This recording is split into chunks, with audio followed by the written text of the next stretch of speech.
C'est une entente d'affiliation scolaire qui voit se lever un nouveau jour à l'Institut supérieur Kalata International. ISKY vient de signer une convention de partenariat universitaire avec la Hellenic American University. C'est un partenariat qui nous permettra ici au Cameroun de délivrer des diplômes qui sont à la fois grecs et américains suivant le cursus grec et américain. Donc nos étudiants qui vont suivre notre volet international vont suivre en fait une formation qui est identique à celle qui est délivrée actuellement dans cette université au niveau de ses campus grecs et celui de Nashua aux États-Unis. C'est donc un boulevard d'opportunités qui s'ouvre ainsi aux étudiants, lesquels peuvent envisager sereinement la poursuite de leurs études dans un système qui ne les tracasse aucunement. C'est un mode hybride, donc c'est vraiment le premier modèle, c'est un prototype et nous essayons de mettre ça en place au Cameroun. Généralement, les conventions qui se font de sorte que les écoles ici font une espèce de double diplôme, ce qui parfois au niveau international pourrait être un inconvénient lorsqu'un étudiant souhaite acquérir un visa pour continuer.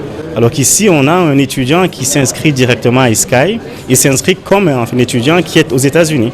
Donc il a une carte internationale et à partir de là, il suit un cursus et après ces 2 années, pour ceux qui sont inscrits dans un programme de baccalauréat ou de bachelor, ils continuent ces 2 années soit aux États-Unis, soit en Grèce. Si le partenariat est acté tel qu'on peut le voir avec la signature des documents, il reste à œuvrer aux côtés des ambassades concernées afin que les étudiants intéressés ne rencontrent aucune difficulté lorsqu'ils auront à solliciter un visa. Nous avons travaillé et nous allons continuer de travailler avec l'ambassade des États-Unis, l'ambassade de Grèce pour avoir des approbations. Nous savons que c'est l'un des problèmes.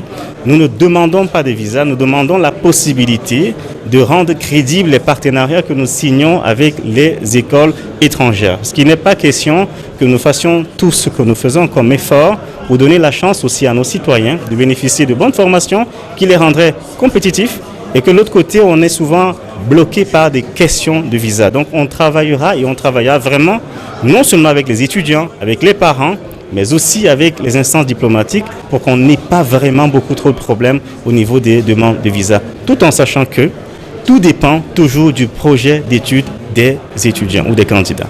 Aux côtés du gouvernement, l'Institut supérieur Kalata International contribue à la formation et à l'insertion socio-professionnelle des milliers de jeunes. C'est une contribution non négligeable à la crise de l'emploi que connaît notre pays. Bon à savoir, la rentrée des programmes nationaux est prévue le 3 octobre prochain, tandis que celle des programmes internationaux interviendra le 14 novembre 2022. Ces 2 campus de Yaoundé et de Douala vous ouvrent grandement leurs portes.